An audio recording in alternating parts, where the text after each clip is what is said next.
Hi guys, welcome to everyone. कैसे हो guys आप लोग? आई होप आप सब अच्छे होंगे, खुश होंगे, पॉजिटिव होंगे, लाइफ में कुछ अच्छा बेहतर क्रिएट करने की कोशिश कर रहे होंगे, अपना ध्यान रख रहे होंगे, अपनों का ध्यान रख रहे होंगे, पॉजिटिविटी को ज़्यादा से ज़्यादा अपनी तरफ अट्रैक्ट कर रहे होंगे। सो गाइस, आज की जो हमारी रीडिंग है ये होने वाली है थर्ड पार्टी सिचुएशन बेस्ड। आज की रीडिंग में हम चेक करेंगे कि आपके पर्सन और थर्ड पार्टी के बीच में करेंटली क्या चल रहा है, दोनों के बीच की करेंट सिचुएशन क्या है। तो अगर आप थर्ड पार्टी सिचुएशन में हैं तो गॉड से प्रे करें एंड अपने पार्टनर के बारे में सोच लें, थर्ड पार्टी के बारे में सोच लें। निकालते हैं कार्ड और देखते हैं कि क्या करंट सिचुएशन है या क्या करेंटली चल रहा है आपके पर्सन और थर्ड पार्टी के बीच में। ओम नमः शिवाय, ओम नमः शिवाय। जय शिव शंभू, जय शिव शंभू, जय शिव शंभू, जय शिव शंभू। महादेव प्लीज गाइड करें।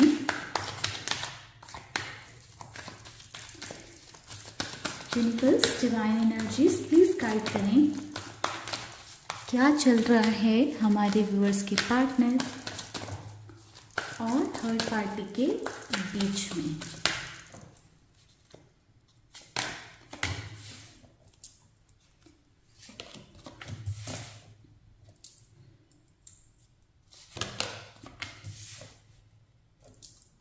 Number 5, number 10, number 7, number 9 and number 5। Okay, so ये नंबर इम्पॉर्टेंट हैं गाइस।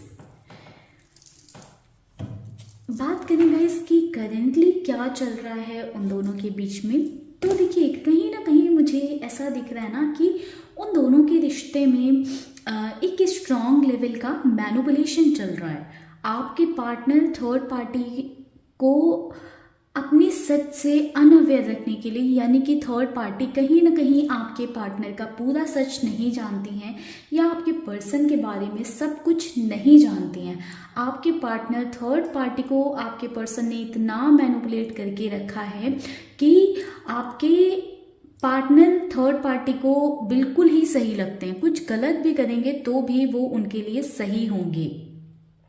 अगर कभी थर्ड पार्टी के सामने कोई ऐसी सिचुएशन आती है या कुछ उनको आपके बारे में पता चलता है तो कहीं ना कहीं थर्ड पार्टी को ऐसा लगेगा कि आप ही गलत हो एंड कहीं ना कहीं जो पार्टनर हैं उन पर थर्ड पार्टी कंप्लीटली भरोसा करेंगी, क्योंकि आपके पार्टनर ने ना इस तरह से मैनिपुलेट करके रखा है थर्ड पार्टी को।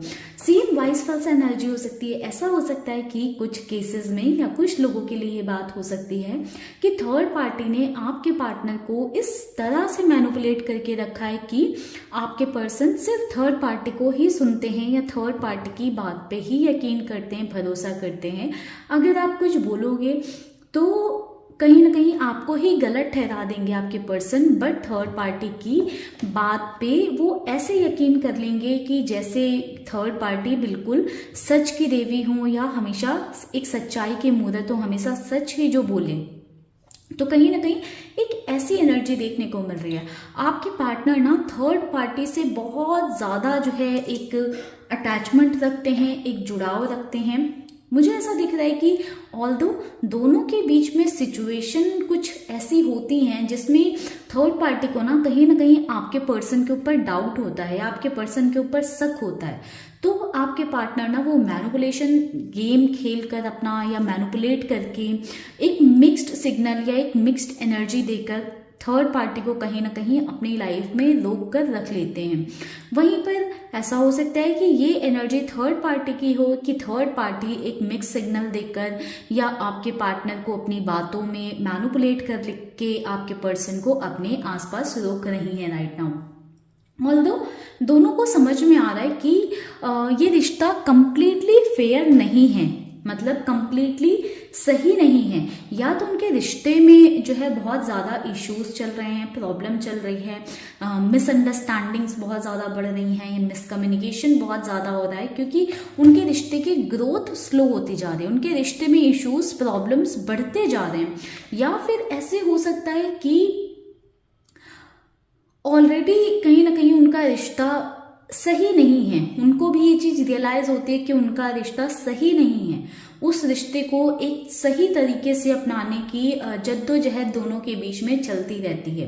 कहीं ना कहीं ये थर्ड पार्टी की हो सकता है कि मेजर एक बड़ी विश हो कि उस रिश्ते को एक नाम दिया जाए, या हो सकता है कि ये आपके पर्सन की विश हो कि आपके पार्टनर चाहते हैं कि थर्ड पार्टी और उनके रिश्ते को एक नाम मिले। तो कहीं ना कहीं ये सिचुएशन मुझे राइट नाउ दिखाई दे रही है। ऑल्दो मुझे ये रिश्ता बहुत पॉजिटिव नोट पर नहीं दिखाई दे रहा है। दोनों कहीं ना कहीं टॉक्सिक बॉन्ड शेयर कर रहे हैं एंड ऐसा नजर आ रहा है कि इस रिश्ते में काफी ज्यादा सफर कर रहे हैं, तकलीफ में हैं, पेन में हैं, बट इस रिश्ते को निभाने की कोशिश में लगे हुए हैं। कोशिश कर रहे हैं कि ये रिश्ता उनके हाथ से ना जाए। कहीं ना कहीं इस रिश्ते के टूट जाने का डर है, क्योंकि या तो आपके पर्सन के पास कोई ऐसा नहीं है जिससे वो जिसके सामने इमोशनली ओपन अप हो पाए, या थर्ड पार्टी के पास कोई नहीं है जिसके साथ वो इमोशनली ओपन अप हो पाए। एक अटैचमेंट सा, एक जुड़ाव सा हो गया है और उस अटैचमेंट की वजह से इनसिक्योरिटीज बहुत ज़्यादा हैं दोनों के रिश्ते में। आपके पर्सन के अंदर भी ये डर रहता है कि थर्ड पार्टी उनसे दूर ना चली जाए, थर्ड पार्टी के अंदर भी ये डर रहता है कि आपके पार्टनर उनसे दूर ना हो जाए। ठीक है, ऑल्दो रिलेशन में बहुत सारी प्रॉब्लम है, टॉक्सिसिटी है, बट दोनों ने ना कहीं इस रिश्ते को उस टॉक्सिसिटी के साथ ही अपना लिया है या एक्सेप्ट कर लिया है, क्योंकि अकेले रह जाने का डर है, तन्हा हो जाने का खौफ है, जिस वजह से ये रिश्ता बहुत सारी झूठ, manipulation, secrets, insecurities, doubts, miscommunication, misunderstanding के बावजूद भी चल रहा है। तो एक तरह से कह सकते हैं कि इस रिश्ते को चलाया जा रहा है खींच घसोट कर। सी कितनी स्लो एनर्जी है, तो चीजें आगे बढ़ नहीं रही हैं, जबरदस्ती उन चीजों को आगे खींचा जा रहा है, बढ़ाया जा रहा है, क्योंकि कहीं ना कहीं अकेला रह जाने का, तन्हा रह जाने का वो डर, वो इनसिक्योरिटी बनी हुई है। साइलेंस, सी बहुत सारी चीजों में ऐसा हो सकता है कि थर्ड पार्टी ना चुप हो जाती हूँ, साइलेंस में आ जाती हूँ, बिकॉज वो नहीं चाहती हैं कि आपके पर्सन और उनके बीच में और ज़्यादा प्रॉब्लम्स और इश्यूज बढ़ें, क्योंकि अगर थर्ड पार्टी कुछ बोलती हैं तो कहीं ना कहीं आपके पार्टनर और ज़्यादा रिबेलियन मोड में आ जाते हैं और दोनों के बीच में चीज़ें और ज़्यादा खराब हो जाती हैं, मिसअंडरस्टैंडिंग्स और बढ़ जाती हैं, जिस वजह से ना कहीं थर्ड पार्टी अभी एक ऐसी सिचुएशन में या एक ऐसे जोन में आ चुके हैं जहां पर वो अपनी अंतरात्मा को सुन रही हैं और थोड़ा सा अपने मन को शांत रखने की, काम रखने की कोशिश कर रही हैं, सो दैट उनके और आपके पार्टनर के बीच में जो ये एक दीवार बनी है ना, एक जो डोर बंधी हुई है ना, वो डोर टूटे नहीं, चीजें आगे बढ़ती रहेंगी, रिश्ता चलता रहे, भले ही खींच घसोट कर ही चले, बट चलता रहे। आपके पर्सन समटाइम्स ऐसा हो जाता होगा कि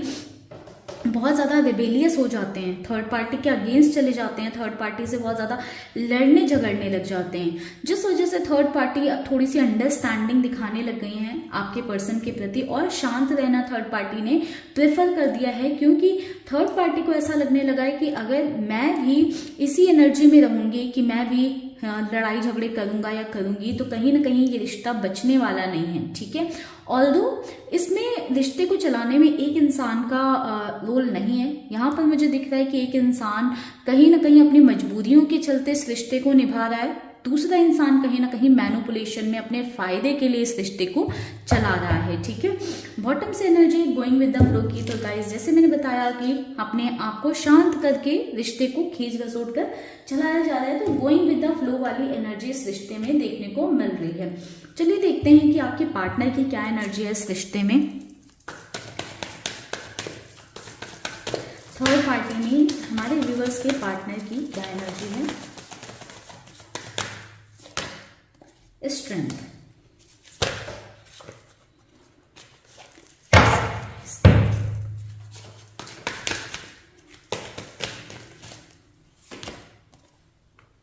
page of wands,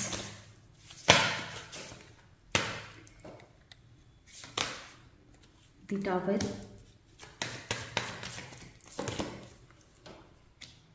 nine of wands. एक कार्ड और लेंगे हम guys, just okay, 6 of wands. See guys, देखिए आपके पार्टनर की एनर्जी की बात करें इस रिश्ते में, तो कहीं ना कहीं देखिए मुझे ऐसा दिख रहा है ना कि आपके पार्टनर ना बहुत ज़्यादा इंटरेस्टेड नहीं है इस रिश्ते को निभाने में। आपके पार्टनर ना कहीं थर्ड पार्टी के साथ बहुत गलत तरीके से बर्ताव करते हैं। सम टाइम्स कई बार अब्यूजिव हो जाते हैं, बुरा भला बोल देते हैं थर्ड पार्टी को। और अगर थर्ड पार्टी भी वैसी ही चीज़ें करती हैं तो दोनों के बीच में इश्यूज प्रॉब्लम्स बढ़ते जाते हैं, जिस वजह से टर्न ऑफ सॉर्ट्स वाली सिचुएशन आ जाती है कि दोनों ही कहीं ना कहीं काफ़ी ज़्यादा अपसेट या दुखी रहते हैं या स्ट्रेस में रहते हैं, जिस वजह से थर्ड पार्टी ने ना अपने आप को थोड़ा सा शांत करके रखा है। वहीं पर आपके पार्टनर की एनर्जी अभी भी एग्रेसिव दिख रही है कि आपके पर्सन थर्ड पार्टी पे बहुत ज़्यादा गुस्सा करते हैं, चिल्लाते हैं। कहीं ना कहीं काफ़ी ज़्यादा एक फायरी एनर्जी है आपके पर्सन की थर्ड पार्टी के टूवर्ड्स। ऑल्दो आपके पर्सन इस रिश्ते में बहुत ज़्यादा इंटरेस्टेड नहीं दिख रहे हैं, फिर भी अपने अंदर हिम्मत लाकर या अपने अंदर हिम्मत बनाकर इस रिश्ते को बचाने की कोशिश कर रहे हैं, इस रिश्ते को चलाने की कोशिश कर रहे हैं, क्योंकि आपके पार्टनर को भी लगता है कि कुछ जिम्मेदारियां ऐसी हो सकती हैं या कुछ चीज़ें ऐसी हैं कि आपके पार्टनर को उनका बोझ अकेले उठाना पड़ेगा, बहुत सारी चीज़ों को देखना पड़ेगा। तो या एक तरह से कह सकते हैं कि कुछ सोसाइटी नॉर्म्स हो सकते हैं जो आपके पार्टनर फॉलो करने की कोशिश कर रहे हैं। या गाइस ऐसा हो सकता है कि आपके पर्सन कहीं ना कहीं थर्ड पार्टी से दूर होने पर उन्हें ये डर लगता है कि वो अकेले रह जाएंगे। ठीक है, वो अकेला हो जाने, कोई ना बचने का, अकेला हो जाने का डर कहीं ना कहीं आपके पर्सन के अंदर भी है, जिस वजह से हो सकता है कि आपके पार्टनर गुस्सा करते हैं, लड़ाई झगड़े करते हैं, बाद में आकर खुद ही अपनी मैनिपुलेशन स्किल से थर्ड पार्टी को कहीं ना कहीं मैनिपुलेट कर लेते हैं। तो ओवरऑल ऐसी चीजें चल रही हैं दोनों के बीच में।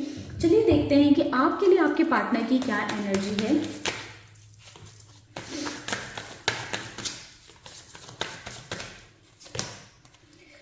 दी हर्मिट की एनर्जी। गाइस आपके पार्टनर कहीं ना आपके टूवर्ड्स भी कोई एक्शन या स्टेप लेते हुए नहीं दिख रहे हैं मुझे। ठीक है, आपके पार्टनर आपके टूवर्ड्स भी बिल्कुल शांत होकर बैठे हुए हैं। कहीं ना कहीं आपके पार्टनर आपके लिए कोई स्टेप लेना चाहते हैं, नहीं ले पा रहे हैं, कुछ करना चाहते हैं, नहीं कर पा रहे हैं, जिस वजह से भी ऐसा हो सकता है कि आपके पार्टनर बिल्कुल शांत होकर बैठे हुए हैं। समवेयर आपके पर्सन को अभी लग रहा है कि वो कुछ नहीं कर सकते हैं। जो भी सिचुएशन चल रही है, आप रेजोनेट करना कि जो भी सिचुएशन चल रही है उन्हें ऐसा लग रहा है कि वो इस स्थिति में कुछ नहीं कर सकते हैं। समवेयर आपके पर्सन को लगता है कि वो आपको जस्टिस नहीं दे सकते हैं। जब आप उनसे किसी तरह का कमिटमेंट मांगोगे या अपने लिए जस्टिस मांगोगे, अगर आप उनसे बोलोगे कि थर्ड पार्टी को छोड़ दे, थर्ड पार्टी से डिस्टेंस बना लें, थर्ड पार्टी से दूर हो जाएं, तो भी कहीं ना कहीं आपके पार्टनर बिल्कुल आपकी बातों को अनसुना कर देंगे या पीठ दिखाकर आपको भाग जाएंगे, क्योंकि थर्ड पार्टी के साथ आपके पर्सन का एक इमोशनल लेवल पर जुड़ाव है, जिससे कि आपके पर्सन आगे नहीं बढ़ पा रहे हैं। एंड कहीं ना कहीं एनर्जीज ऐसी हैं कि आपके पार्टनर बढ़ना भी नहीं चाहते हैं, ना तो थर्ड पार्टी बढ़ना चाहती है, ना आपके पर्सन बढ़ना चाहते हैं। आपके पार्टनर को भी यही लगता है कि वो तन्हा रह जाएंगे, क्योंकि जो स्पार्क उन्हें रिश्ते में चाहिए, जो फायर वो रिश्ते में ढूंढते हैं, कहीं ना कहीं आपके रिश्ते में से, आप दोनों के रिश्ते में से वो चीज़ मिस हो चुकी है, ख़त्म हो चुकी है। कहीं ना कहीं वो आग अब आपके पार्टनर को आप दोनों के रिश्ते में नहीं दिखती है। कहीं ना कहीं हो सकता है कि इसमें कुछ आपकी साइड से कुछ चीजें हुई हैं कि आप ही ऑफ हो गए हो या आप ही साइलेंट हो गए हो आपके पार्टनर का ये बिहेवियर देखकर, या आपके पार्टनर की साइड से कोई क्लैरिटी नहीं मिल रही है आपको, इसलिए आपने डिस्टेंस बना ली है, या आपके पर्सन सुधर नहीं रहे हैं। आप उन्हें बहुत बार बोल चुके हो जस्टिस देने के लिए, चीज़ों को ठीक करने के लिए, बेटर करने के लिए, इम्प्रूव करने के लिए, वो चीज़ आपके पार्टनर की साइड से हो नहीं रही है, जिस वजह से आप ही उनसे कट ऑफ कर रहे हो। एंड हो सकता है कि इस वजह से ही आपके रिश्ते में वो स्पार्क अभी नहीं है राइट नाउ। ठीक है, तो ये ओवरऑल आपके पर्सन की आपके लिए फीलिंग है कि आपके पार्टनर को ऐसा लगता है कि वो आपको वो जस्टिस नहीं दे सकते हैं जो आप मांग रहे हो या डिमांड कर रहे हो। कहीं ना कहीं एकदम बिल्कुल स्टक होकर बैठे हुए हैं, बिल्कुल साइलेंट मोड में बैठे हुए हैं, कोई एक्शन आपके पार्टनर की साइड से नहीं दिख रहा है। अगर आप उनसे किसी एक्शन की उम्मीद अभी लगाकर बैठे हो तो ये उम्मीद कहीं ना कहीं आप पर भारी पड़ सकती है, आपको बहुत इस उम्मीद की वजह से तकलीफ में रहना पड़ सकता है। सो मैं आपसे आपको यही सजेस्ट करूंगी कि कोई झूठी उम्मीद अपने अंदर ना पाल कर रखें। अगर सिचुएशन जो मैंने बताई है आपसे रेजोनेट हो रही है तो आप अपने आप पर फोकस करें, अपने आप को इंडिपेंडेंट करने पर फोकस करें, अपनी लाइफ में आगे बढ़ें, कुछ करें, ठीक है। अगर ये इंसान फिर भी आपकी किस्मत में होगा, आपकी डेस्टिनी में होगा तो घूम फिर कर आ जाएगा, और अगर नहीं होगा तो आप कितना वेट कर लो, कितना रो लो, कितना गा लो, कुछ नहीं होने वाला है गाइस। तो आप अपने आप पर काम करो, ठीक है। तो अपने आप को स्ट्रॉन्ग बनाने की, अपने आप को मजबूत बनाने की, अपने अंदर हिम्मत लेकर आओ, स्ट्रेंथ लेकर आओ, अपने करियर पर फोकस करो, अपनी हीलिंग पर फोकस करो, ठीक है गाइस। तो चलिए करते हैं इस रीडिंग को यहीं पर क्लोज। आई होप इस रीडिंग के थ्रू आपको क्लैरिटी मिली होगी, सिचुएशन आपसे रेजोनेट हुई है, रीडिंग रेजोनेट हुई है, या इस रीडिंग को क्लेम करना चाहते हैं तो कमेंट सेक्शन में ज़रूर बताइएगा मुझे। मिलते हैं गाइस नेक्स्ट वीडियो में, तब तक के लिए आप रखिएगा अपना ध्यान, खुश रहिएगा, पॉजिटिव रहिएगा। ओम नमः शिवाय, जय शिव शंभू।